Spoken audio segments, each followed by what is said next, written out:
باقی تمام مسلمانوں میں اجتہاد ختم ہو گیا، کیونکہ ان کے احادیث ہی نہیں کہ اجتہاد ہو۔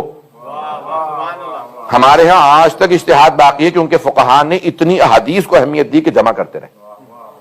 اجتہاد ہمارے یہاں حدیث کے مقابلے میں نہیں ہوتا، حدیث کو سمجھنے کے لیے ہوتا۔ قرآن اور حدیث کو نص کہا جاتا ہے۔ قرآن اللہ کا کلام ہے، حدیث معصوم کا۔ معصوم کے کلام کے مقابلے میں اگر اجتہاد کیا جائے تو وہ باطل ہے، گناہ ہے۔ النص والاجتہاد۔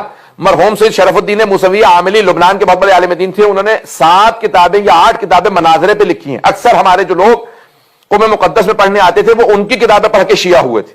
تو ان کی ایک کتاب ہے النص والاجتہاد۔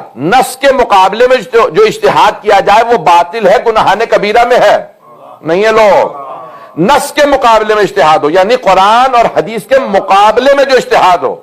یہ جو کہا جاتا ہے اجتہاد فاختہ، اس نے اجتہاد کیا تھا، خطا کر دی، یہ خطا اجتہادیاں اسلام میں جائز نہیں ہے کہ معصوم کے مقابلے میں آؤ اور اجتہاد کرا کے اسے پاس کر کے اسے کلین شیٹ دے دی جائے۔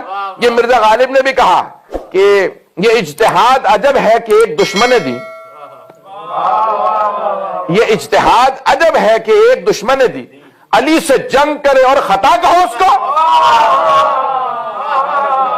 میں نے نہیں کہا، مرزا غالب نے کہا۔ البتہ مرزا غالب بھی جو ہے وہ کنورٹڈ شیعہ تھے، پیدائشی شیعہ نہیں تھے۔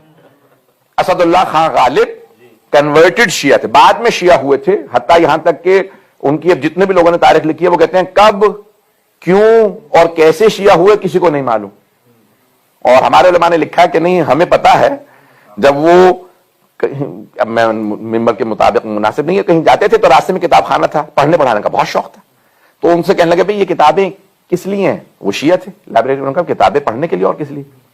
کہا میں آ سکتا ہوں، کہا پڑھیں جتنا مرضی پڑھیں۔ پڑھتے پڑھتے شیعہ ہو گئے اور پھر تمام چیزیں پڑھتے رہے، اور پھر انہوں نے فلسفہ بھی پڑھا، کلام بھی پڑھا، وہیں سے ان کے آپ سلام بھی دیکھ لیجئے گا، اور پھر آپ کو بے انتہا ان کی زندگی کے اندر تبدیلی بھی نظر آئے گی، یہ جو آخر عمر کے اندر انہوں نے پڑھنا شروع کیا۔ تو بہرحال اب تفصیل میں نہیں جا سکتا، یہ بھی چلیں گے تو ہندوستان کی تاریخ ہو گئی۔